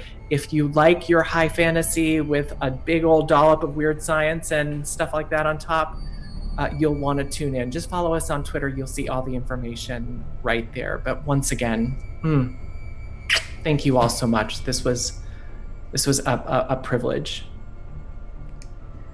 Key, how are you? How you doing? Ooh, that was a time. I with each episode we get to see more and more of what Irene's like when she's not shy. Mm-hmm. And it's a time. It's flipping back and forth between them. It's a time. Who is the she? Who knows? I'm not saying anything yet. We'll find out soon enough, I guess. We'll do our personal stuff, and then we'll do channel stuff, and we'll go. But when I'm not here, over on Twitter at Kienna S. Go follow me there to see what else I'm doing, tabletop streaming-wise, or writing, or just generally screaming to the void, as most of us are doing. And, what about you, Lauren? Where we find you? Who, me? Yeah, you. I am Lauren. I'm that salty ginger over on Twitter. You can find me here and on Off the Table and at Scraticus Academy and soon on Nomedic's channel for some Tales from the Loop, and maybe another place for a very cool Ravenloft stream. But just follow me on Twitter and follow the channel. Let's do channel outro stuff. Yeah. So again, a big thank you to our sponsors, Roll20. They are our virtual tabletop of choice. They are helping to bring gamers all across the world together in a time where we cannot play physically in person. So they're lifesavers. They're amazing, and they're really putting a lot of work considering, everything that's happening. So go give them some love from us. Of course, if you ever miss an episode or if you ever want to rewatch one, we have a YouTube channel where we upload all of our VODs, Tuesdays, Thursdays for our regular campaigns, any other day for whatever else I feel like uploading. Speaking of other shows, and how we talked about Strange Invasion, you can follow us on Twitter. It's where we announce anything that we do when we go live or when shows are upcoming, all that fun stuff. Like was mentioned before, we have new shows coming up. We're super excited to have this new campaign with Allie in the DM seat. We also have Other Doc and Nomadic on board for that cast. It's going to be super awesome. We're going to be doing character teasers over the next couple weeks leading up to the campaign. Very excited for that. And also we'll have some video games. We're doing Resident Evil 3 right now, which is a lot of fun. I think we're going to finish it tomorrow. We're probably going to finish it tomorrow. Speaking of which, we don't have The Witcher Crimson Ash tomorrow, as it is Easter, and we do have people who do things for Easter. Besides me and Lauren, candy. Yeah. Meanwhile, me and Lauren will just be eating candy and screaming and cursing. Yeah. So definitely tune in for that. And of course, thank you everyone who has supported us, whether it's through our merch store where you can get cute stuff in return to directly supporting us, as well as people who were all today part of the hype train, who have been supporting us through donations or subs or follows, all that stuff. Again, this channel is done all out of pocket for me and Lauren, so everything that is donated or any of that goes to keeping lights on here and helping us keep going and providing awesome content for y'all. I think that's about it. I think that's it. I'm just gonna boop a bunch of links in there because I was not doing that while I was talking. But I think we're going to go raid, so make sure to stick around. If you have the hype emote, please go and send those over to where we go raid. Otherwise, just send a bunch of hearts from us over at Salty Sweet Games. Yeah, I think that's it. I think we're good. Awesome. All right. Wait, bye everyone. Goodbye. See you next time.